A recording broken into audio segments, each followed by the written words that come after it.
तो I think that this is my personal view, और सबने चिट्ठी लिख के भी दिया है कि ये पूरा examination process free of cost, किसी को दोबारा फीस नहीं देना चाहिए, फ्री ऑफ कॉस्ट हमें ये स्टेट गवर्नमेंट को हैंडल करना चाहिए। पब्लिक का एक सवाल है जो एडीसी का जो सब्जेक्ट एग्जाम का कि जो बाय एग्जाम पोस्टपोन हुआ है उसका वजह जानना चाहते हैं। मुझे चिट्ठी मिल गया है ऑल माय एमएलए से। मेरा पर्सनल व्यू है कि अगर कहीं में भी शॉर्ट कमिंग है तो मैंने दिल्ली में भी ये त्रिपुरा, अच्छा सवाल है आपका, मैंने त्रिपुरा अकॉर्ड में ये बात रखा है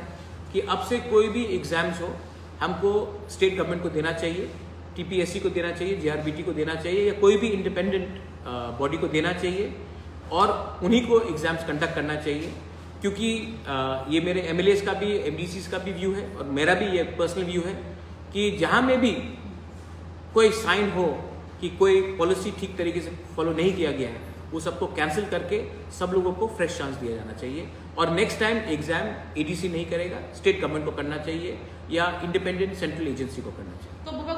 में पिछली बार जो इंजीनियरिंग का जो एग्जाम लिया गया था, इंजीनियरिंग और सब्जेक्ट जो पीयू, ये सब एग्जाम को कैंसिल हो जाएगा? आपका भी तो पर्सनल व्यू वही है,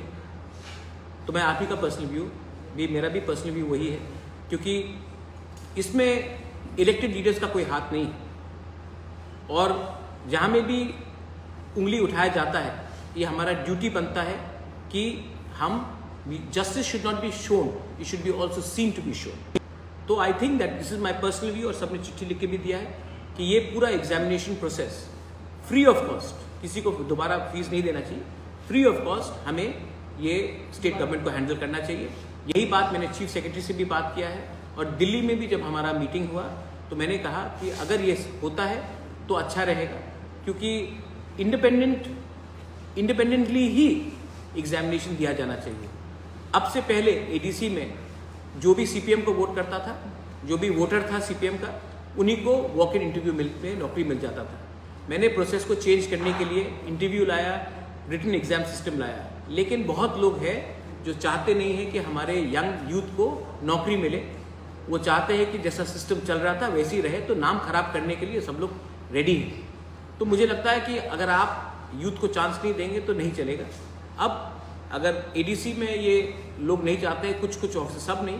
बहुत लोग चाहते हैं, कुछ लोग हैं जो बहुत साल से बैठे हुए हैं वहाँ में, तब सबसे अच्छा है कि इसको इंडिपेंडेंट एजेंसी को दिया जाए।